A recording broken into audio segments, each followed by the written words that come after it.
चलिए, child conservation foundation एवं सेवा भारती द्वारा आयोजित 66वीं वेबिनार में आप सभी का हार्दिक स्वागत है। आज मैं कुछ पंक्तियों से ही स्टार्ट करूंगा। विषय बहुत सेंसिटिव है और आज हम ऐसे लोगों के बारे में बात करने जा रहे हैं जिन्होंने देश हित में, राष्ट्र हित में अपने प्राणों का बलिदान किया है। कहते हैं कि हुनर ये भी सीख जाएगा खुल के जीने का, तुम इस चिराग को बस आंधियों में पलने दो। कुछ ऐसे ही चिराग जिनके जीवन में आंधी तूफानों के थपेड़े के साथ ही जिनके जीवन का निर्माण हुआ है। राष्ट्र के लिए जीवन का सर्वोच्च बलिदान कर देने वाले भारत माता के वीर सपूतों के परिवारों के सशक्तिकरण के लिए रक्षा मंत्रालय, भारत सरकार द्वारा कई योजनाएं चलाई जा रही हैं। फ्लैगशिप योजना और प्रधानमंत्री कौशल विकास योजना के माध्यम से वीर गति को प्राप्त होने वाले सैनिकों के परिवार को सशक्त बनाने का कार्य भारत सरकार द्वारा किया जा रहा है। रक्षा मंत्रालय इस समय पूरे देश में 31 सेना कौशल प्रशिक्षण केंद्रों के माध्यम से इन परिवारों की मदद कर रहा है। अगर हम आंकड़ों की बात करें तो 2016 से लेकर अब तक लगभग 69,000 यानी 69,000 परिवारों के इस योजना से लाभान्वित किया जा चुका है। सेना कल्याण रोजगार संगठन भी इन परिवारों की मदद के लिए आगे आता है और अपनी अग्रणी भूमिका निभा रहा है। किंतु इसके बावजूद भी ऐसी बहुत सारी समस्याएं हैं जो इन परिवार के बालकों को और इन परिवारों को उठानी पड़ती हैं। इन परिवारों की क्या वास्तविक समस्या है, उस समस्या के लिए क्या समाधान है और उस समस्या के लिए सरकार की क्या योजना है, इन सारी बातों पर विस्तार से बात करने के लिए हमारे साथ जुड़ी हुई है कविता जी। कविता भंडारी जी हमारे साथ पहले भी जुड़ चुकी हैं। आप लीगल कंसल्टेंट हैं, साथ ही रिसोर्स पर्सन ट्रेनर है WCD डिपार्टमेंट MP में और JNK के लिए। आप मेंबर ऑफ सब कमेटी रही है में, CWC मेंबर रही है दिल्ली में 2018 से लेकर के 2021 तक। नेशनल कमीशन फॉर वुमेन में भी आप एज ए कंसल्टेंट अपनी सेवाएं दिया है आपने। तो मैं कविता जी से आग्रह करूंगा कि आज का जो हमारा विषय है, challenges faced by the children of armed forces personal and the welfare measures, इस पे अपनी बात रखें और जो भी प्रश्न होगा हम आखिरी में लेंगे। मेरा सभी सम्मानीय अतिथियों से आग्रह कि अपना माइक कृपया बंद रखें, वीडियो भी म्यूट रखें या कैमरे के सामने प्रॉपरली बैठें। कविता जी आपका स्वागत है। Thank you so much. मेरी आवाज आ रही है आपको? जी आ रही है। Thank you doctor Choubey. It is always a pleasure to connect with CCF। तो सबसे पहले तो डॉक्टर चौबे आपका, डॉक्टर राघवेंद्र शर्मा जी का और जो भी CCF की कोर टीम है उनका बहुत बहुत धन्यवाद। और आज जो भी यहाँ उपस्थित प्रबुद्ध जन हैं उन सभी को मेरा नमस्कार। पिछली बार जब मैं आप लोगों के साथ जुड़ी थी तो हमने अडॉप्शन लॉ पर चर्चा की थी, हमने पॉक्सो एक्ट पर चर्चा की थी, लेकिन आज का जो विषय है इस पर मैं थोड़ा अनौपचारिक तरीके से बात करूंगी, क्योंकि जो बातें मैं आपके समक्ष रखूंगी ये कहीं ना कहीं मेरे अपने व्यक्तिगत जीवन से संबंध रखती हैं। मेरे हस्बैंड आर्मी ऑफिसर हैं, बेटी मेरी फर्स्ट ईयर लॉ कॉलेज में है और बेटा 8वीं कक्षा में है। पिछले 20 सालों में मैंने आर्म्ड फोर्सेस को बहुत नज़दीकी से देखा है, समझा है। आर्मी में रहते हुए पेरेंटिंग के जो मेरे अपने अनुभव रहे हैं वो मैं आपके साथ साझा करूंगी। इसके अलावा आर्मी के प्राइमरी स्कूल्स में कुछ समय मैंने पढ़ाया है, तो जो आर्म्ड फोर्सेस के बच्चे हैं उनकी टीचर होने के नाते मेरे कुछ खास अनुभव रहे। आर्मी के जो फैमिली वेलफेयर सेंटर्स होते हैं वहाँ मैंने काउंसलिंग की है और यहाँ विशेष रूप से मैं ये मेंशन करना चाहूँगी कि हेडक्वार्टर दिल्ली एरिया के अधीन सेंट्रल आवा का जो ऑफिस है उसमें मैंने लीगल कंसल्टेशन भी किया है और काउंसलिंग भी की है। तो यहाँ पर जो आर्मी के परिवार हैं, उनके बच्चे हैं, उनकी समस्याओं को मुझे बहुत ही विस्तार से सुनने का और गहराई से समझने का अवसर मिला। तो जब मैंने NCW में एज लीगल कंसल्टेंट काम किया, उसके बाद CWC में मेंबर की तरह काम किया, उसके बाद कारा की सब कमिटी में मेंबर रही, तो जो मिलिट्री फैमिलीज के केसेस हमारे सामने आए उनको मैं बहुत ही सरलता से, सहजता से समझ पाई। पर वहां पर मुझे कहीं ना कहीं ये भी महसूस हुआ कि जो सिविल एजेंसीज हैं उनको आर्म्ड फोर्सेस के बारे में, और जो आर्म्ड फोर्सेस पर्सनल्स हैं उनको सिविल एजेंसीज के बारे में उतनी जानकारी नहीं है जितनी होनी चाहिए। So there is a gap. It may be cultural gap, it may be communication gap, लेकिन एक संवादहीनता या विश्वासहीनता की स्थिति पैदा हो जाती है, जबकि होना इसका विपरीत चाहिए। क्योंकि ये जो केसेस हैं उनमें ज्यादा संवेदनशीलता, ज्यादा सतर्कता और ज्यादा परस्पर सहयोग की आवश्यकता है। और यहाँ तो मैं ये भी कहूंगी कि इन केसेस में गोपनीयता का भी ज्यादा ध्यान रखने की जरूरत है, क्योंकि कहीं ना कहीं उस बच्चे का जो परिवार है उसकी पहचान राष्ट्रीय सुरक्षा से भी जुड़ी हुई है। समाज में अगर हम बात करें तो देखिए, बच्चे तो सब बराबर हैं, और बड़ों की तुलना में बच्चे असुरक्षित हैं, वल्नरेबल हैं, कमजोर हैं, ये सब हम जानते हैं, समझते हैं। तो जो कानून है वो सब बच्चों के लिए बराबर है। जो कानून दूसरे बच्चों पर लागू है वही यहाँ इन बच्चों पर भी लागू है।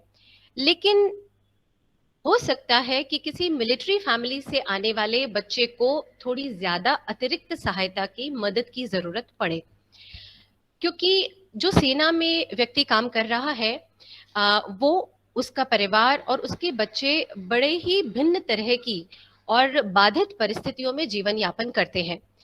सिविल में जनरली मैंने ये देखा है, जब मैं लोगों से बात करती हूँ तो ये सुनने में आता है कि उनकी जो आर्मी लाइफ को लेकर या आर्म्ड फोर्सेस की जो लाइफ है उसको लेकर जो धारणाएं हैं वो थोड़ी सी वास्तविकता से दूर है।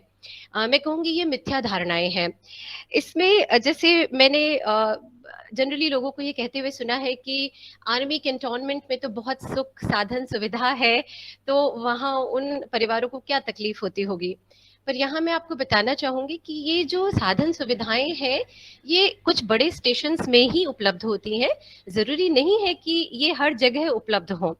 दूसरी बात एक और जो मैंने देखी है, ये कहा जाता है कि आर्म्ड फोर्सेस में पार्टीज बहुत होती हैं।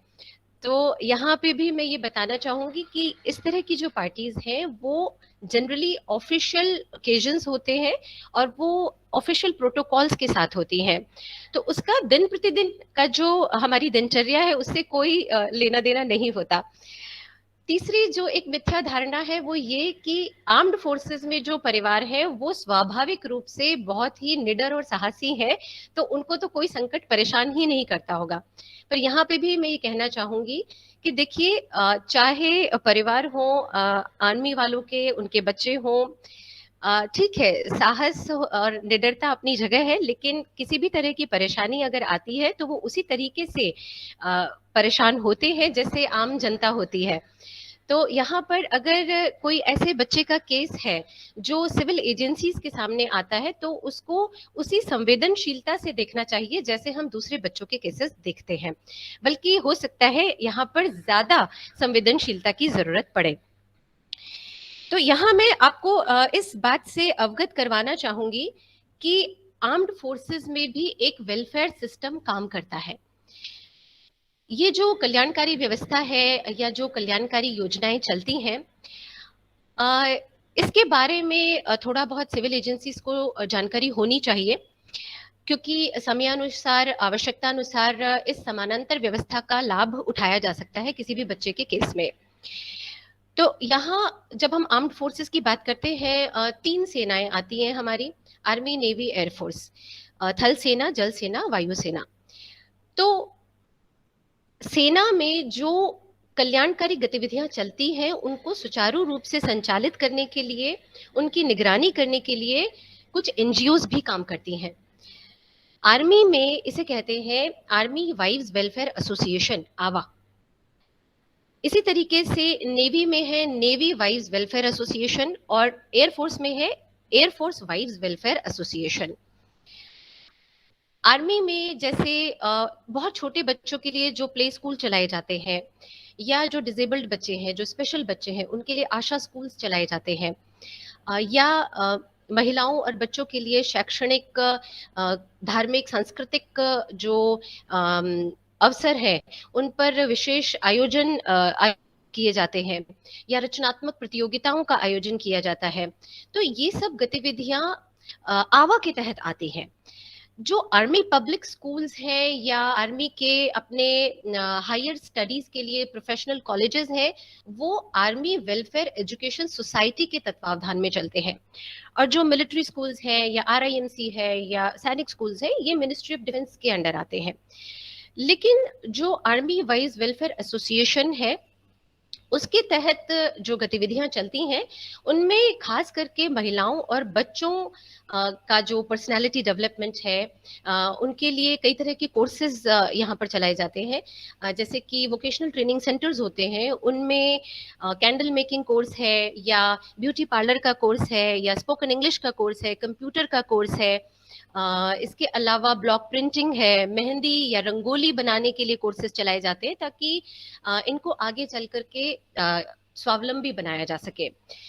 तो आर्मी में जो आर्मी वाइज वेलफेयर एसोसिएशन है, इसकी राष्ट्रीय स्तर पर जो पेट्रन है या जो प्रेसिडेंट है, वो होती है द फर्स्ट लेडी, यानी आर्मी चीफ की वाइफ। और रीजनल लेवल पर जो जीओसीएनसी होते हैं, जो सीनियर मोस्ट ऑफिसर होते हैं, उनकी वाइफ इसकी प्रेसिडेंट होती है। लोकल लेवल पर जब हम आते हैं, तो जो स्टेशन का सीनियर मोस्ट ऑफिसर होता है, जो फॉर्मेशन कमांडर होता है, उसकी वाइफ इसे प्रिजाइड करती है। और रेजिमेंट के लेवल पर जो यूनिट होती है, उसमें जो भी ओसी या सीओ यूनिट को कमांड कर रहा है, उसकी वाइफ इन गतिविधियों का नेतृत्व करती है, प्रतिनिधित्व करती है। तो जो बाकी दूसरी आर्मी वाइव्स हैं, वो इस एनजीओ में वॉलंटियर मेंबर्स होती हैं। तो आवश्यकता के हिसाब से उन्हें कुछ जिम्मेदारियां दी जाती है और इसके लिए उन्हें कोई मानदेय नहीं मिलता है।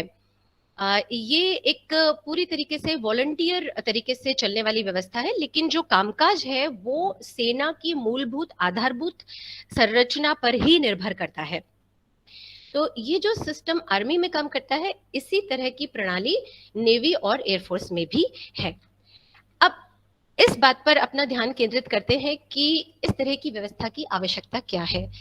तो अभी मेरे पास आंकड़े तो उपलब्ध नहीं है, लेकिन ये बात दावे के साथ कही जा सकती है कि सेना में सुसाइड्स, फ्रेट्रिसाइड्स और जो भी डिस्ट्रेस वाली मेंटल डिप्रेशन या मेंटल डिस्ट्रेस वाली घटनाएं हैं, उनके पीछे जो सबसे बड़ा सामान्य मूलभूत कारण है, वो है किसी न किसी तरह का पारिवारिक कलह है। इट कैन बी एनीथिंग, कुछ भी हो सकता है। परिवार में रिश्तेदारों के साथ संपत्ति को लेकर विवाद है, या परिवार में पैसों की कमी है, या पति पत्नी के बीच आपसी विवाद है, सास बहू का झगड़ा है, या बच्चे के साथ विद्यालय में किसी तरह का दुर्भावनापूर्ण व्यवहार हुआ है, बच्चे का शोषण हुआ है, या परिवार के किसी सदस्य को कोई गंभीर बीमारी है। तो इस तरह की चुनौतीपूर्ण स्थिति में जो सैनिक है, वो तो अपने परिवार से दूर है और इस समस्या के प्रति, किसी भी समस्या के प्रति अपना पूरा समय नहीं दे पाता है। और ऐसे में जब वो छुट्टी मांगता है, उसे छुट्टी नहीं मिलती। तो यहाँ पर एक बहुत बड़ा कारण बनता है, उसकी मनस्थिति पर बड़ा दुष्प्रभाव पड़ता है इस चीज से। तो यहाँ जरूरी हो जाता है कि जो संस्था है, जो इंस्टीट्यूशन है, ऑर्गेनाइजेशन है, वो ये जिम्मेदारी ले कि सैनिक का जो परिवार है, उसे जहां तक संभव हो सहायता प्रोवाइड की जा सके। अच्छा, जब सैनिक, अब वो चाहे जवान हो या अफसर हो, अपने परिवार के साथ रहते हैं, तब भी बहुत सारे ऐसे कारक होते हैं जो परेशानियों का सबब बनते हैं। इसमें सबसे पहला है फ्रीक्वेंट ट्रांसफर्स, बार बार स्थानांतरण होना। तो यहाँ मैं आपको बताना चाहूंगी कि औसतन हर 2 साल बाद एक जगह से दूसरी जगह स्थानांतरण होता है, और कई बार कोर्सेज आने पर या आपातकालीन स्थिति आने पर, इमरजेंसी होने पर, इसके बीच में भी एक जगह को छोड़कर दूसरी जगह जाना पड़ता है। तो ये जो फ्रीक्वेंट मूवमेंट होता है, इसका सबसे बड़ा जो बुरा प्रभाव पड़ता है, वो पड़ता है बच्चों की एजुकेशन पर, क्योंकि बच्चे का जो स्कूल है वो चेंज हो जाता है। स्कूल के साथ में बदलती है स्कूल की ड्रेस, स्कूल की किताबें, पूरा करिकुलम। और ये हमारे देश का दुर्भाग्य है कि आज भी हमारे देश में जो एजुकेशन सिस्टम है उसमें सामंजस्य और समानता नहीं है। किसी स्कूल में पीले रंग की यूनिफॉर्म है, किसी में नीले रंग की यूनिफॉर्म है, किसी में लाल है, गुलाबी है। यहाँ तक कि स्कूल्स, जो प्राइवेट स्कूल्स हैं, वो नोटबुक्स और सॉक्स पर भी अपना लेबल लगाते हैं, और सारे प्राइवेट स्कूल्स अपने अपने प्रोडक्ट्स सेल कर रहे हैं। तो यहाँ पर जो सैनिक का परिवार है वो फाइनेंशियली भी बहुत अफेक्ट होता है। जो आर्मी के या फौज के, जैसे एयरफोर्स के या नेवी के अपने स्कूल्स हैं, वो पर्याप्त नहीं है, हर जगह अवेलेबल नहीं है, जो उनकी उपलब्धता है वो पर्याप्त नहीं है। तो ऐसे में परिवार भी सफर करता है और बच्चे भी सफर करते हैं। Here, in fact, through the medium of CCF, I would like to bring it to the notice of NCPCR and other officials and ministries that it should be corrected. आज तो कम से कम हमारे देश में एजुकेशन सिस्टम है वो uniform होना चाहिए। यूनिफॉर्म सिविल कोड आए ना आए, पर कम से कम जो स्कूलों में एजुकेशन सिस्टम चल रहा है उसमें यूनिफॉर्मिटी लाना बहुत जरूरी है, क्योंकि जो हम जैसे परिवार हैं जिनका फ्रीक्वेंट ट्रांसफर होता है वो यहाँ पर बहुत परेशानी झेलते हैं। अच्छा, स्कूल में तो चेंज होता ही है, जो घर की स्थिति है, घर के स्तर पर भी बहुत सारी ऐसी साधन सुविधाएं हैं जो बाधित हो जाती हैं, जैसे फोन का कनेक्शन है, इंटरनेट का कनेक्शन है, या इलेक्ट्रॉनिक आइटम्स हैं, गैजेट्स हैं, इनका जो इंस्टॉलेशन है वो बाधित होता है। तो ऐसे में बच्चे अपने स्कूल का होमवर्क नहीं कर पाते हैं, प्रोजेक्ट्स कंप्लीट नहीं कर पाते हैं। अगर कोई कोचिंग या ट्यूशन ले रहे थे तो वो रुक जाता है, कॉम्पिटिटिव एग्जाम्स में पार्टिसिपेट नहीं कर पाते हैं, स्कूल के जो कल्चरल प्रोग्राम्स हैं, सांस्कृतिक कार्यक्रम जो होते हैं, उनमें वो हिस्सा नहीं ले पाते हैं। तो यहाँ पर मानसिक रूप से, भावनात्मक रूप से जो बच्चे हैं वो बहुत ही ज्यादा प्रभावित होते हैं। इसके अलावा जो बच्चों का एक फ्रेंड सर्कल होता है जो एक जगह बनता है वो पीछे छूट जाता है, जो टीचर्स के साथ रैपो बनता है वो टीचर्स भी पीछे छूट जाते हैं। तो यहाँ अगेन उनकी जो मेंटल सिचुएशन है वो थोड़ी सी डिप्रेशन में चली जाती है।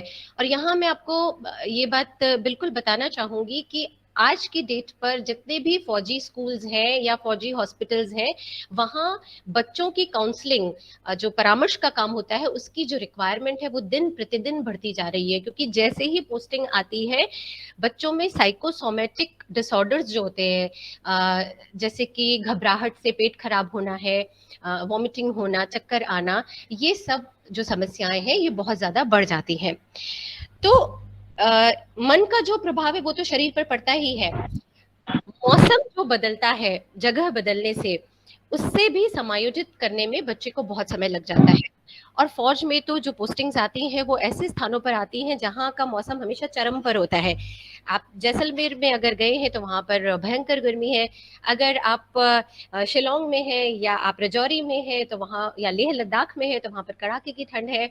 अगर आप तेजपुर में है तो वहाँ पर बहुत ज्यादा नमी है। तो जो हवा पानी में बदलाव आता है उसके साथ भी अभ्यस्त होने में बच्चे को टाइम लगता है। तो ऐसा बहुत होता है कि जैसे ही जगह में परिवर्तन आता है, बच्चे 15-20 दिन के लिए तो बीमार जरूर पड़ते हैं, क्योंकि बॉडी को एक्लिमेटाइज होने में टाइम लगता है। तो ये जो परिवर्तन है ये कई बच्चों के लिए एक बड़ी चुनौती बनता है। अच्छा, कई तो स्थान ही ऐसे होते हैं जो अपने आप में बहुत चुनौतीपूर्ण है। जैसे कि कई बार ऐसे अनसुने, अगम्य, अपरिचित स्थान पर पोस्टिंग होती है जहां पर जमीनी जो सुविधाएं हैं उनका बहुत अभाव है, बल्कि वहां पर पहुंचना ही बहुत मुश्किल है।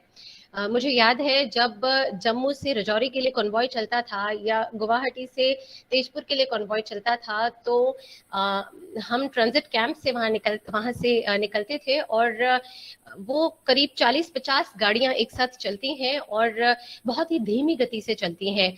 कदम कदम पर खतरा होता है, तो बहुत सारी बातों का ध्यान रखना पड़ता है। एक प्रोटोकॉल होता है कॉन्वॉय का भी। तो जो भी अपनी बेटी के लिए खाने पीने की चीजें मैं लेकर चलती थी वो पहुंचते पहुंचते खराब हो चुकी होती थी। जब तक डेस्टिनेशन पर पहुंचते थे वहां पर मेस बंद हो चुका होता था। और कई ऐसी जगह थी जहां पर फ्रूट्स और वेजिटेबल्स, जो बेसिक चीजें, वो भी उपलब्ध नहीं होती थी। तो इसीलिए एक्चुअली आर्म्ड फोर्सेस में जब कोई भर्ती होता है तो उसे सिखाया जाता है कि अगर आपको खाने की चीज नहीं मिल रही है तो आपको किसी जानवर को मार के खाना भी आना चाहिए, पर जो वेजिटेरियंस है उनके लिए तो बड़ी मुश्किल है। तो यहाँ पर जो छोटे बच्चे हैं उनका न्यूट्रिशन, उनका जो फिजिकल डेवलपमेंट है वो प्रभावित होता है। अच्छा, आतंकी गतिविधियों से प्रभावित जो क्षेत्र है वहां पर अगर फैमिली को के साथ रहने की अनुमति मिल जाती है तो फैमिलीज प्रेफर करती हैं साथ में रहना, लेकिन सुरक्षा यहाँ पर एक बहुत बड़ा सवाल है। और इस तरह के स्थानों पर जो स्कूल्स चल रहे हैं फौज के, तो वहाँ फौज की अपनी बसेस चलती हैं बच्चों को स्कूल तक ले जाने के लिए, उन्हें वापस लाने के लिए, लेकिन इन आतंककारी या देशद्रोही तत्वों के लिए ये बच्चे बड़ा सॉफ्ट टारगेट्स होते हैं। तो एक डर हमेशा बना रहता है बच्चों के मन में भी और इनके अभिभावकों के मन में भी।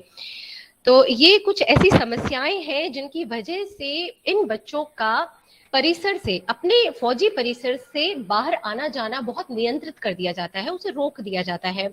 तो इसीलिए ये बच्चे बहुत ही रिस्ट्रिक्टेड एनवायरनमेंट में रहते हैं। अपने जो सिविल काउंटर पार्ट्स हैं, जो सिविलियंस हैं, उनके साथ वो बहुत ज्यादा तालमेल नहीं बिठा पाते, क्योंकि वो एक लंबे समय तक इसी तरह की सीमित नियंत्रित परिस्थितियों में रहते हैं।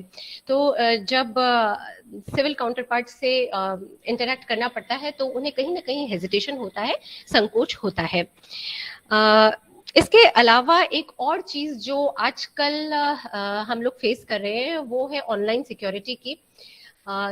ये तो अभी because of the pandemic we all are taking good advantage of online systems, लेकिन जितने भी हमारे सोशल मीडिया प्लेटफॉर्म्स हैं या ऑनलाइन सिस्टम्स हैं, वहाँ कहीं ना कहीं राष्ट्र विरोधी और अभद्र तत्व जो है वो हावी है। मैं तो पिछले कुछ समय से ही सोशल मीडिया पर ज्यादा हूँ, तो अभी मुझे देखकर लगता है कि बहुत सारी ऐसी चीजें हैं इस ऑनलाइन सिस्टम में जो सेना के लिए और सेना के परिवार के लिए, उनकी पहचान के लिए ठीक नहीं है। And here again I would like to urge the authorities that whip should be, they should crack a whip against these forces, and forces in the sense these anti-national forces, and strict regulations should be brought out for them, क्योंकि जिस तरह का content और जिस तरह के accounts in social media platforms पर allow किए जा रहे हैं उसका बहुत असर पड़ता है इन बच्चों की मनस्थिति पर। तो ये कुछ ऐसी मोटी बातें हैं जो मोटे तौर पर मैं आपको बताना चाहती थी कि ये बच्चे फेस करते हैं। हालांकि कुछ सकारात्मक पहलू भी हैं इस तरह की चुनौतियों के। जब बच्चे इस तरह की चुनौतियों में रहते हैं तो धीरे धीरे करके जब वो बड़े होते हैं तो अच्छे एक परिपक्व और जिम्मेदार व्यक्तित्व के धनी बनते हैं। लेकिन यस, प्रॉब्लम्स आर देयर, और इन प्रॉब्लम्स को सॉर्ट आउट करने के लिए काउंसलिंग का जो रोल है वो बहुत प्रोमिनेंट होता जा रहा है। तो इसीलिए जो आर्मी वाइव्स वेलफेयर एसोसिएशन है या एयरफोर्स वाइव्स वेलफेयर एसोसिएशन है, नेवी वाइव्स वेलफेयर एसोसिएशन है, उनमें अभी काउंसलर्स की नियुक्तियां की जाने लगी हैं। पर ये जो नियुक्तियां हैं वो अभी हर जगह पॉसिबल नहीं हो पा रही हैं। तो जहां हो पाई हैं वहां इन तरह की फैसिलिटीज को अवेल किया जा सकता है। इन केस यहाँ पर मैं जैसे जो CWCs है या जो भी सिविल एजेंसीज हैं जिनके पास इस तरह के केसेस आते हैं, तो मैं ये कहना चाहूंगी कि अगर कोई फैमिली आपके पास ऐसी आती है जो फौजी बैकग्राउंड से है, जहां पर मान लीजिए पेरेंट और बच्चे के बीच में ट्रस्ट डेफिसिट है, कोई डोमेस्टिक डिसहार्मनी का केस है और वहां आपको ऐसा लगता है कि काउंसलिंग की जरूरत है, लेकिन वो फौजी फैमिली सिविल में काउंसलिंग नहीं करवाना चाहती है, तो आप यहाँ पर कॉरेस्पॉन्डेंस कर सकते हैं, आप पत्राचार कर सकते हैं कंसर्न जो फौजी अथॉरिटीज हैं उनके साथ। तो अगर अवेलेबल है तो काउंसलिंग की फैसिलिटी फौजी परिसर में भी उपलब्ध करवाई जा सकती है। सो ये कुछ छोटी छोटी बातें हैं जिनका ध्यान सिविल एजेंसीज भी रख सकती हैं, and the coordination can be done with the फौजी अथॉरिटीज। अच्छा, कुछ ऐसी बातें हैं जो बहुत अच्छी हैं फौज में रहने से जो बड़ा एक फायदा होता है बच्चों को, वो है अनुशासन, राष्ट्रवादी भावना या सामाजिक और धार्मिक एकता की जो भावना है, पर्यावरण के प्रति प्रेम है, ये सब इन बच्चों को बहुत ही सहज तरीके से सीखने में आ जाता है। तो यहाँ मैं बताना चाहूंगी कि एक परिकल्पना है फौज में सर्वधर्म स्थल की। जो बहुत ही एक अच्छा कॉन्सेप्ट है। हर परिसर में जो मंदिर है, मस्जिद है, गुरुद्वारा है, चर्च है, वो एक ही परिसर में होता है। और जो धार्मिक उत्सव है, त्योहार है, वो सभी एक साथ मिलकर मनाते हैं। और यहाँ जो रिलीजियस प्रीचर्स होते हैं, जैसे मंदिर के पंडित जी हैं या गुरुद्वारे में ग्रंथी साहब हैं, तो इनका रोल भी वेलफेयर एक्टिविटीज में बहुत इम्पोर्टेंट है। क्योंकि जो जवान हैं, उनके परिवार हैं, उनकी बीवियां हैं, बच्चे हैं, वो अपनी जो प्रॉब्लम्स हैं, अपनी समस्याएं हैं, उनको साझा करने में बहुत ही सहज फील करते हैं इन जो धार्मिक गुरुओं हैं उनके साथ। तो इसीलिए जो वेलफेयर एक्टिविटीज हैं उनमें इन्हें इन्वॉल्व किया जाता है। तो ये एक पॉइंट है जो मुझे ऐसा लगता है कि सबको पता होना चाहिए। इसके अलावा जो एकेडमिक फील्ड है, उसमें जो भी बच्चे अच्छा परफॉर्म करते हैं उनके लिए स्कॉलरशिप्स प्रोवाइड की जाती हैं इन एनजीओज की तरफ से। और जो शहीदों के परिवार हैं, उसमें वीर नारीज के लिए उनको स्वावलंबी बनाने के लिए कोर्सेज चलाए जाते हैं। और अगर जॉब अपॉर्चुनिटी उन्हें दी जा सकती है तो पूरी कोशिश की जाती है कि उन्हें जॉब्स प्रोवाइड किए जाएं फौज की तरफ से। और इसके अलावा जो बच्चे हैं उनके लिए स्कॉलरशिप्स हैं, अगर वो अच्छा परफॉर्म करते हैं तो उन्हें पारितोषिक दिए जाते हैं। सो ये कुछ एक ऐसा सिस्टम है, एक इंटरनल सिस्टम है जो फैमिलीज के लिए और बच्चों के वेलफेयर के लिए काम कर रहा है। इसके अलावा जो रेजिमेंट्स हैं उनकी अपनी कुछ पत्रिकाएं प्रकाशित होती हैं, और जो ये वाइव्स वेलफेयर एसोसिएशंस हैं इनकी भी पत्रिकाएं प्रकाशित होती हैं। और इनमें जो भी योजनाएं चल रही हैं, जो भी तत्कालीन योजनाएं हैं, उनके बारे में इंफॉर्मेशन, जानकारी प्रोवाइड की जाती है। और इन्हीं पत्रिकाओं में ये महिलाएं और ये बच्चे अपनी रचनात्मक कोई प्रस्तुति है तो वो भी दे सकते हैं। अगर किसी ने कोई लेख लिखा है, किसी ने कोई कविता लिखी है, कोई अपनी प्रतिभा का या कौशल का प्रदर्शन करना चाहते हैं, तो वो इस तरह की जो पत्रिकाएं हैं उनके थ्रू कर सकते हैं। So there is a system, a complete system, internal system which is working for the welfare of these families and these children. So ये कुछ बातें हैं जो ऑन ग्राउंड हैं और वो मैं आपको बताना चाहती थी। अगर इसके बारे में आपके कोई सवाल है तो मैं अभी ले सकती हूँ।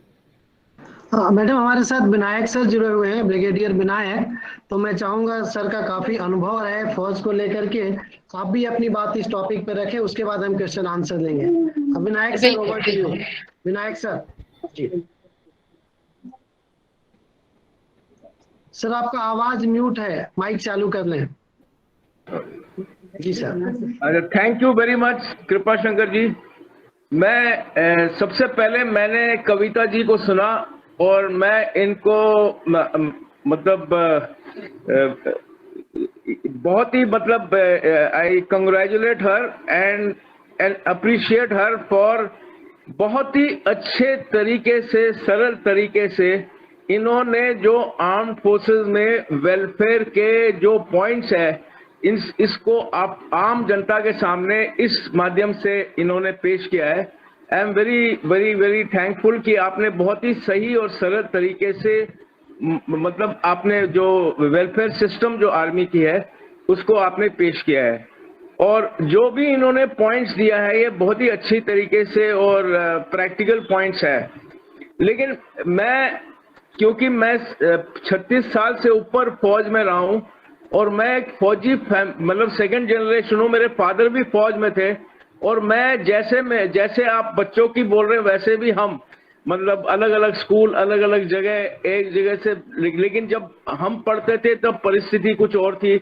मैं अपने बेटी की बोल रहा हूँ, इन्होंने कम से कम 9, आपने देखा होगा जैसे कविता जी ने बताया कि जो हमारे बच्चे को स्कूल बदलना पड़ता है। मेरी बेटी क्लास 9 से क्लास 12 तक 5 स्कूल चेंज की है। जब हम लोग बोलते हैं कि हमारे बच्चे एक होना, तो ये मतलब टोटल में अभी जब कविता जी ने पॉइंट लिया मैंने उंगलियों पे गिन रहा था कहाँ कहाँ स्कूल में मैंने भर्ती किया अपने बेटी को। तो ये समस्या है, लेकिन ये समस्या होते हुए भी मैं मतलब ये बोलता हूँ कि मुझे एक गर्व है कि हमारे बच्चे इन परिस्थितियों को ढाल लेते हैं और करते हैं। और आपने देखा आर्म फोर्सेस के बच्चे, आप किसी भी फील्ड में देखो, चाहे वो प्रियंका चोपड़ा हो, पद्मजा जोशी टाइम्स नाउ के एंकर हो, आप कहीं भी देखो उसमें कहीं ना कहीं ऐश्वर्या राय भी आर्म फोर्सेस की बैकग्राउंड से है। और आर्म फोर्सेस बैकग्राउंड से जो इनकी एक जगह में रहना, प्रोटेक्टेड एनवायरनमेंट में रहना एक बहुत अच्छी बात है, लेकिन हमारे परिस्थितियों में रह के उभर के आना एक बहुत बड़ी मतलब चैलेंज है।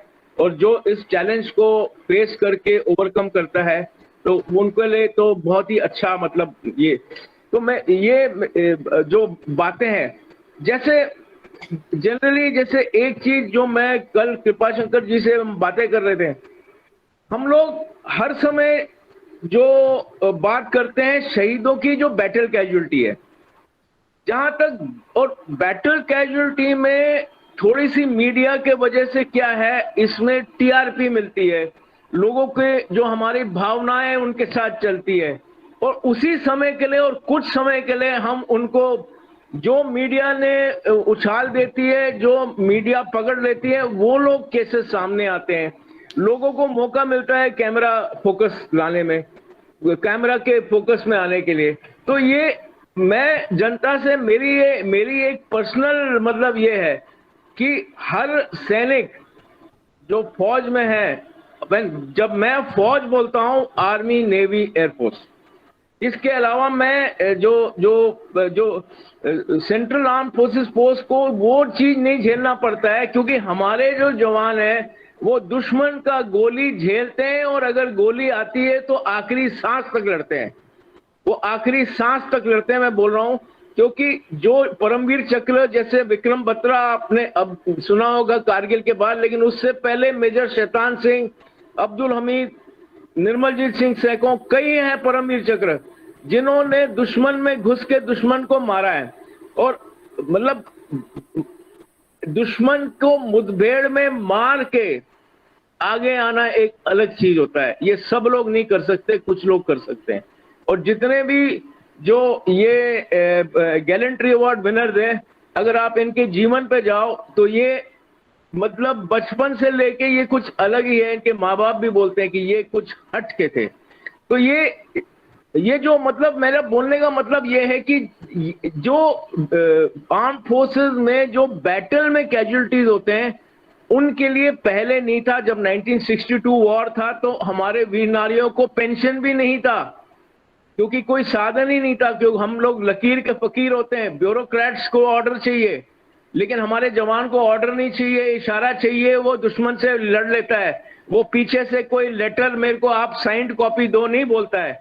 जब हम लड़ाई लड़ रहे हैं परिस्थितियों के ऊपर लड़ते हैं, और हमको भी एज ऑफिसर लीडर्स उनके कंधे से कंधे मिला के चलना पड़ता है, और हमारे आदर्श को ऊपर वो जवान जान देने के लिए तैयार रहता है। और तो इसको अगर हम कंपेयर करें तो हमारे बैटल ऑफ रजांगला में चाइनीज के 3000 से ज्यादा सैनिक को हमने मौत के घाट उतारा था, हमारे 114 सैनिकों ने, और 2 को छोड़ के बाकी सब शहीद हुए। मतलब इस टाइप की बैटल फील्ड हम लड़ते हैं। आपने बैटल ऑफ सारागिरी देख रहे हैं, कोई भी बैटल देखो, अभी हाल ही में हुए गलवान में हमारे 20 जवान में कमांडिंग ऑफिसर भी शामिल था, कर्नल संतोष। तो मेरा बोलने का मतलब ये, हमारे जवान लड़ते हैं, बहुत हिम्मत के साथ लड़ते हैं। तो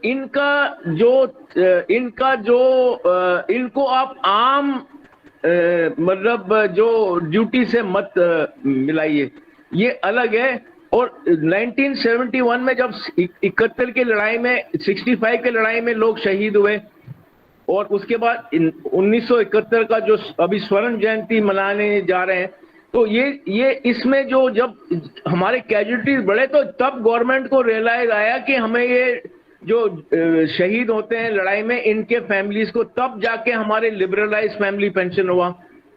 वैसे कैटेगरी ऑफ पेंशन अलग अलग है, स्पेशल फैमिली पेंशन है, ऑर्डिनरी फैमिली पेंशन है। जो लड़ाई में जिनकी जो शहीद होते हैं वो उनको लिबरलाइज फैमिली पेंशन मिलता है, जिनका पेंशन जो जवान के पे का 100%।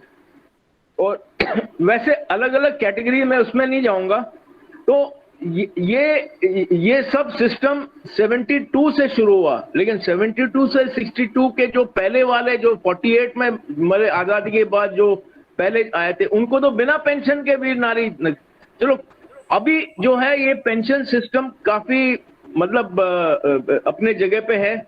और गवर्नमेंट ने भी कारगिल युद्ध के बाद खास करके गवर्नमेंट ने जो शहीद होते हैं उनके परिवार को काफी मतलब जो एक्स ग्राशिया ग्रांट्स को इन्होंने काफी बढ़ावा दिया है, क्योंकि अभी जैसे कि हर स्टेट वाइज होता है तो अलग अलग स्टेट में अलग अलग एक्स ग्राशिया होता है, लेकिन जहां पैसा आता है वहां लालच आता है। कारगिल के युद्ध में एक चीज देखा गया था कि जो आर्मी जो है वो नेक्स्ट ऑफ किन वो है कि जो हमारे जवानों के फैमिली को ज्यादा महत्व देती है, क्योंकि जो उस शहीद के परिवार होता है उसकी बीवी होते हैं, बच्चे होते हैं, लेकिन समाज में क्या होता है कि वो पैसा देख के जो हमारे सामाजिक इल्ज है वो विडो को ठीक से नहीं ट्रीट करते हैं और वो विडोज को वापस अपने घर जाना पड़ता है। और वो क्लेम करते हैं कि नहीं भाई हमने अपने बच्चे को बढ़ाया है, ये है वो है, ये आई। तो मतलब ये जो एक्स ग्राशिया ज्यादा है इसके सोशल इल्स भी है। लोग का आंख उनको वो, हालांकि शहीद को परिवार को देखने के वजह उनकी आंख उनके थोड़ी देर के बाद, जैसे मैंने बोला, जब मीडिया ग्लेयर निकल जाती है तो फिर उस परिवार को फेस करना पड़ता है ये सोशल इल्स कि अगर वो शहीद हुए हैं उनको एक्स ग्राशिया दिया है गवर्नमेंट ने, जो अब काफी मतलब एक्स ग्राशिया अमाउंट में नहीं बोलूंगा, लेकिन लोग ही नजर उस पे जाती है। तो ये एक बहुत ही खराब है। इसमें क्या होता है, ये विडोज को ड्यूप किया जाता है। कुछ लोग क्या करते हैं कि इनका पैसे को गलत जगह लगा के इनको फ्रॉड सिस्टम होता है।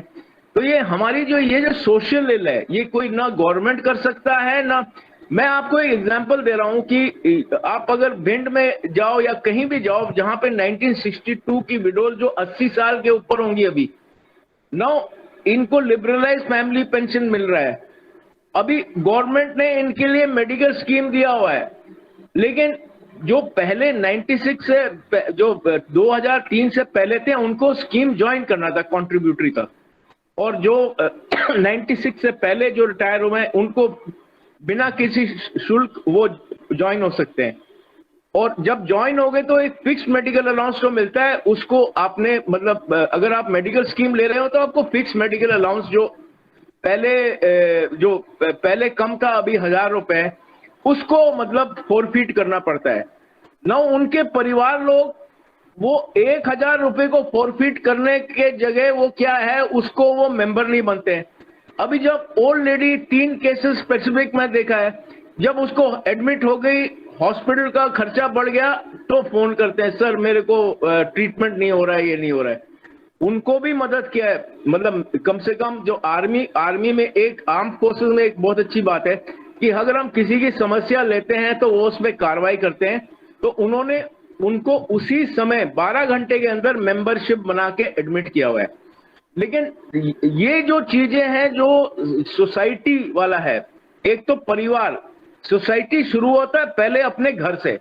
अगर उस शहीद के घर वाले ही उस परिवार के साथ नहीं करते हैं तो बाहर वाले कैसे कर सकते हैं। अगर परिवार वाले की ट्रीटमेंट उन शहीद परिवारों के साथ ऐसा होता है तो फिर हम मतलब गवर्नमेंट से कैसे अपेक्षा कर सकते हैं। गवर्नमेंट तो करेगी। तो ये एक हमारे जो सोसाइटी की माइंडसेट, सोच, आम जनता की सोच को बदलना है। अब इस शहीद परिवार से हटके अलग भी है जो कई आर्म फोर्सेस में जो है वो जैसे अलग अलग जगह में, जैसे माउंटेनियरिंग एक्सपीडिशन या कोई काम करते करते या कोई घर में जो नॉर्मल एक्सीडेंट हो, एक्सीडेंटल डेथ, हार्ट फेलियर या कोई भी इस प्रकार के भी डेथ्स ऑन सर्विस होते हैं। जो शहीद होते हैं उनको लिबरलाइज फैमिली पेंशन मिलता है। लेकिन जो दूसरी कैटेगरी फिजिकल कैजुअलिटीज है, और ये जो शहीद होते हैं उनके बच्चों को एजुकेशन भी मतलब गवर्नमेंट ग्रांट्स देती है, उनकी बोर्डिंग लॉजिंग सब कुछ।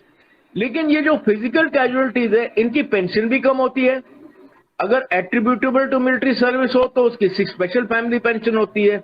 लेकिन जो एट्रीब्यूटेबल नहीं है, और ये एट्रीब्यूटेबल और नॉन एट्रीब्यूटेबल कौन बोलते हैं, ये मिनिस्ट्री ऑफ डिफेंस में बैठे हुए सिविल कपड़े धारी बाबू, जिन्होंने कब, जिसको आपने याद होगा जब हमारे डिफेंस मिनिस्टर जॉर्ज फर्नांडिस ने, उसने सबसे पहले जो ये बाबू लोगों को भेजा था सचिन ग्लेशियर, देख के आओ किन परिस्थितियों में रहते हैं।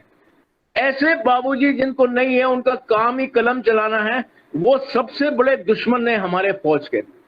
और इन्होंने क्या करते हैं, उनके वजह से कई परिवार हैं उनको 30% मिल रहा है मतलब पेंशन, उसके ऊपर उनके बच्चों को देखना बहुत जरूरी है। और ये जो जैसे जो बच्चे हैं, ये जो शहीदों के बच्चे हैं, ये सिंगल पेरेंट बच्चे हैं। अमूमन क्या होता है, जो नॉर्मल फैमिली है उसमें बच्चे के दोनों मदर फादर होते हैं, लेकिन जो कैजुअलिटीज जो नहीं रहते हैं, वो एक माँ या जो भी है जो फैमिली का हेड, वो एक सिंगल पेरेंट के नाते उनको बच्चों को, और सिंगल पेरेंट को के तरह बच्चों को पालना बहुत मुश्किल है।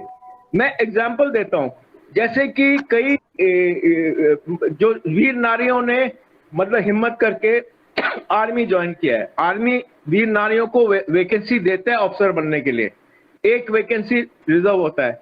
वैसे हमारे जैसे कि, और क्योंकि उन परिवार के साथ मैं, जैसे मध्य प्रदेश में जैसे निधि दुबे थी काफी समय पहले, वो स्वाति मार्डिक, जो निधि दुबे है वो फिजिकल कैजुअलिटी की विधवा है। तो अभी इनको पेंशन कम, बच्चों के लिए कोई क्या बोलते हैं एजुकेशन ग्रांट्स नहीं, जो फौज देता है वही है। उसके अलावा इनकी प्रॉब्लम यह है कि इन्होंने आर्मी ज्वाइन कर लिया। नो, आर्मी तो ज्वाइन कर लिया, अब ये पूरी ड्यूटी आर्मी की करनी है, एंड बच्चे को, जो बच्चा है वो, ये कैजुअलिटी का जो असर होता है ये उस पे होता है। वो सिंगल पेरेंट जो है, जो माँ कितना भी करती है, क्योंकि आर्मी में है, ड्यूटीज डिफिकल्ट है, इनको हर तरह के काम करने पड़ते हैं। कुछ ये उस आर्मी के जो हायरार्की है उनके ऊपर निर्भर है। और ये जैसे जिस बेटी की मैं बात कर रहा हूँ, वो तो मतलब वो किसी के सामने हाथ नहीं फैलाएगी, वो अपना ड्यूटी भी करती है और अपना माँ का फर्ज भी निभा रही है, और अच्छी तरीके से निभा रही। लेकिन मेरे ख्याल से ये इन बच्चों को देखना ज्यादा जरूरी है। जो फिजिकल कैजुअलिटीज के बच्चे हैं, उनको ना कोई गवर्नमेंट ग्रांट मिलता है, और इनको सिंगल पेरेंट का प्रॉब्लम सबसे ज्यादा होता है हमारे जो कैजुअलिटीज के बच्चों को। अगर आप क्या बोलते हैं बैटल कैजुअलिटी के बच्चे भी हों, तो वो भी काफी सिंगल पेरेंट का एक अलग है। मैडम बताएंगी, ये काफी क्वालिफाइड है, कि जो सिंगल पेरेंट के मतलब की परवरिश में काफी प्रॉब्लम्स होती है। ये एक साइकोलॉजी, जिसके ऊपर अगर मतलब जो एनजीओज और गवर्नमेंट अगर कॉन्सेंट्रेट करेंगे, शहीदों के बच्चे में सब आ जाती है क्योंकि उसमें मीडिया ग्लेयर होता है। लेकिन ये परिवार बच्चे जिनके ऊपर कोई मीडिया ग्लेयर नहीं है, जो अपने आप अब सफर कर रहे हैं, और ये एक पॉइंट मैंने कृपाशंकर जी को भी कल काफी मतलब जब इन्होंने बोला तो मैं काफी खुश था कि इस प्रोग्राम में आने के लिए, ताकि मैं अपनी बात रख सकूं। ये एक दूसरी पहलू है, जो फिजिकल कैजुअलिटीज जो मीडिया ग्लेयर में नहीं है, इसको देखना बहुत जरूरी है। और ये जो है समाज कर सकता है, गवर्नमेंट को थोड़े अपने रूल्स को इनके तरफ सहानुभूति दिखानी जरूरी है, और इन बच्चों को थोड़ा, क्योंकि बच्चे तो बच्चे होते हैं, चाहे किसी भी फॉर्म ऑफ डेथ, चाहे वो तो इसलिए मतलब मेरा ये कहना है कि ये जो आपने जो ये टॉपिक लिया, ये बहुत है अवेयरनेस लाने के लिए। और इसी माध्यम से अगर हम इन हमारे जो ये आर्म फोर्सेस में जो कैजुअलिटीज है, उनके बच्चों को, उनके फैमिलीज को अगर हम कुछ कर सकते हैं, तो उनके बच्चों की परवरिश पे ध्यान रखना बहुत जरूरी है, उनको सोशल सिक्योरिटी देना बहुत जरूरी है, और जो उनके सोसाइटी में अगर इनके खिलाफ कोई इनके मतलब इनका फायदा उठाना जो कोशिश करते हैं, तो उनके ऊपर सख्त से सख्त कार्रवाई करना बहुत जरूरी है। तो ये और करती भी, ऐसी बात नहीं है। सिविल प्रॉब्लम है कि वो जो कैजुअलिटीज है उन तक पहुंचना और उनकी बातें ऊपर रखना। एक बार पहुंच गए, अगर हम उन तक पहुंच पाएंगे तो हम लोग को वो बातें जहां जो भी एजेंसी है उनके सामने रखना।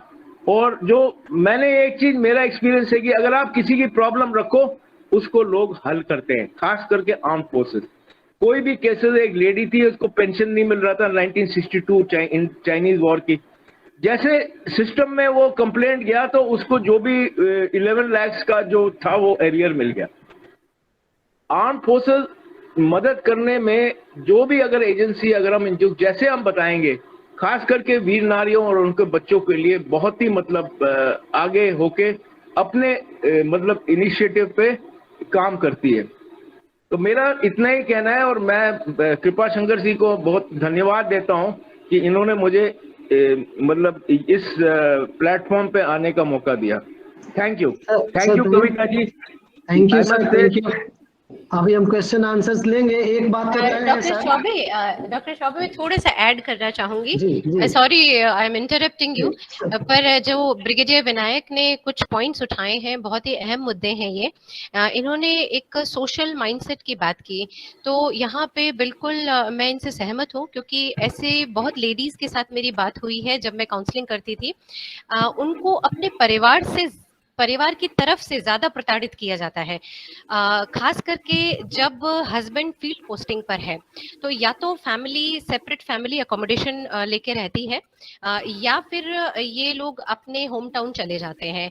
अब कईयों के होम टाउन मतलब है बिल्कुल दूर दराज के गांव, तो वहां पर जिस तरह का माइंडसेट होता है, जो परिवार में एक लेडीज को ट्रीट करने का तरीका होता है, वो थोड़ा अभी भी पिछड़ा हुआ है। कई लेडीज तो ऐसी हैं जिन्होंने सुसाइड तक करने की बात सामने रखी, कि उनका मन किया कि वो आत्महत्या कर ले।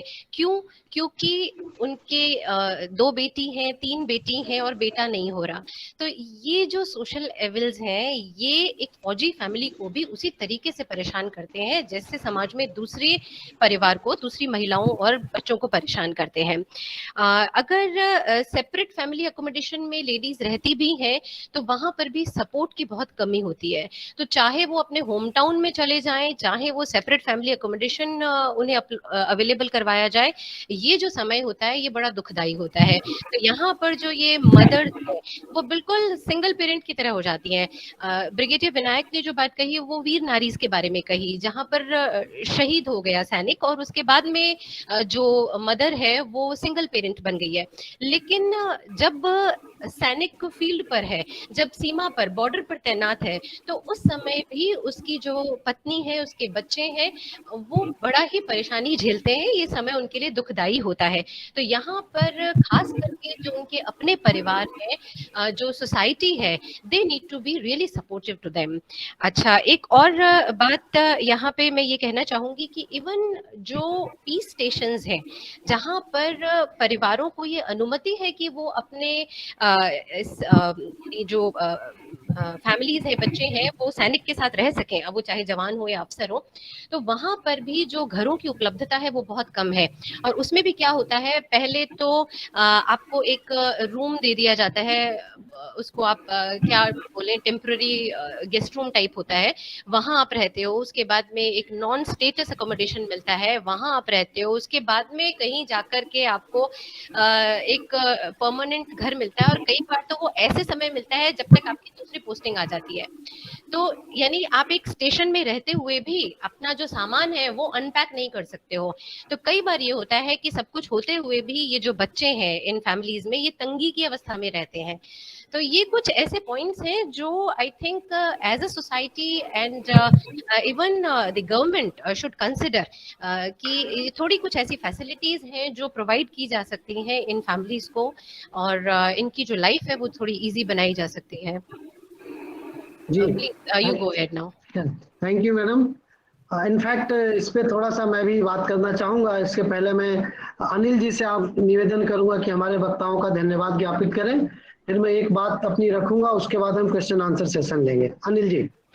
जी जी, बहुत बहुत धन्यवाद। बहुत धन्यवाद कविता जी, आपने जो आर्म फोर्सेस के जो बच्चे हैं उनके बारे में इतनी बड़ी बातें की और बहुत सूक्ष्म जानकारी हमको बताई, और कितना कितना स्ट्रगल होता है। क्योंकि ये बात आप बिल्कुल, आपका जो फर्स्ट सेंटेंस से स्टार्ट हुआ था, हमने थॉरोली हम लोग सुन रहे थे कि लेविश लाइफ देखी है as compare to normal civilians. And हम जब कंपेयर करते हैं कि जब फैमिलीज हैं आर्म फोर्सेस के या सिविलियन से कंपैरिजन होता है, तो उनको एक बड़ा बड़ा होकर देखा जाता है, या हम अपनी बात कहें या जनरली बात कहें, तो ऐसा होता है। ये बहुत अच्छा आपने सब्जेक्ट हमारे सामने शेयर किया, हमारे सारे जितने पार्टिसिपेंट्स हैं उनके सामने रखा।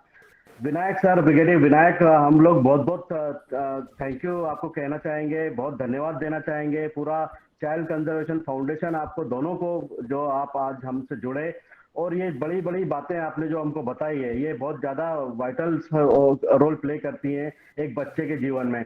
और हमारे साथ जो सीसीएफ के प्लेटफॉर्म पे जो इतने श्रोता जो हमसे सुनते हैं, जो हमारी लाइव रिकॉर्डिंग्स यूट्यूब पर देखते हैं, और जो अभी लाइव कनेक्टेड भी हैं, जो कि बिल्कुल थॉरोली इसको सुनते हैं, पूरे सेशन को बिल्कुल आंखों से आपको निहारते रहते हैं और एक एक चीजों को मिस नहीं करने देते हैं। तो इस प्लेटफॉर्म पे बने हुए सारे सदस्य जो कंसिस्टेंटली इस वेबिनार को, हमारे द्वारा जो जो नए नए सब्जेक्ट्स पे वेबिनार आयोजित किए जाते हैं, उनको देखते हैं, सबको हम लोग धन्यवाद देना चाहते हैं। स्पेशली आज कविता जी, आपको बहुत बहुत धन्यवाद, जो इतना सेंसिटिव सब्जेक्ट को आपने रखा।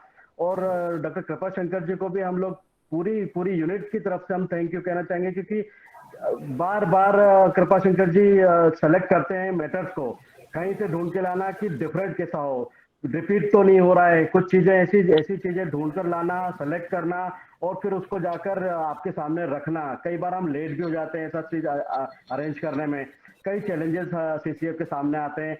But salute to you sir कि इतने चैलेंजिंग एटमॉस्फेयर में भी अपन बने हुए हैं और वेबिनार बना हुआ रहता है। तो हम सभी को, आप पार्टिसिपेंट्स को भी और एंटायर टीम को सीसीएफ की, हम लोग सभी को जॉइंटली धन्यवाद देना चाहेंगे कि आप लोग हमारे साथ बने हुए हैं। जो श्रोता हमसे कनेक्ट नहीं हो पाते हैं, अगर आपको ऐसा लगता है, चैलेंजेस लगते हैं कि आप डायरेक्टली कनेक्ट नहीं हो पाते हैं, तो आप हमें 1800-309-0404 हमारा टोल फ्री नंबर है, उससे कनेक्ट होइए। कृपा शंकर जी ने अभी अपना एक व्हाट्सएप नंबर भी दिया है, जो कि कंसिस्टेंटली उसको भी वॉच करते रहते हैं कि आप अपने क्वेश्चंस व्हाट्सएप के थ्रू हमसे पूछिए। जो भी हमारे स्पीकर्स हैं उनसे रिलेटेड, जो सब्जेक्ट से रिलेटेड क्वेश्चंस, आप डेफिनेटली आप हमसे पूछिए। बार बार हम आपसे कहते हैं, आवेदन करते हैं, अब अनुरोध करते हैं आपसे कि आप हेजिटेट ना करें। जब भी कोई क्वेश्चन हो, सब्जेक्ट से रिलेटेड हो या और कोई जनरल चीजें हो, तो आप हेजिटेट ना करें, आप हमें ईमेल कीजिए, हमसे कंसिस्टेंटली वार्तालाप बनाए रखिए, ताकि हम आपकी बातों को भी सम्मिलित कर सकें, आपके सब्जेक्ट को भी सभी के समझ लाने का मौका दें। तो बहुत बहुत धन्यवाद कविता जी, बहुत बहुत धन्यवाद विनायक।